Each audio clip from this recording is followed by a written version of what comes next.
तुम्ही पाहत आहात MCN न्यूज मराठी।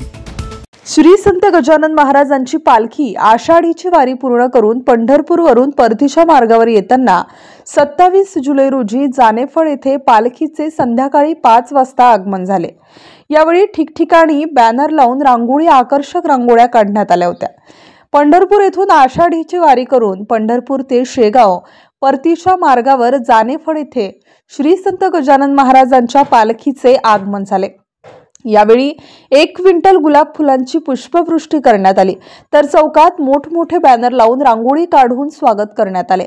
पालखीतील भाविकांना यावेळी छत्रपती शिवाजी महाराज चौकात 2 क्विंटल शिरा व पुरी भाजींच्या महाप्रसादाचे देखील आयोजन करण्यात आले होते।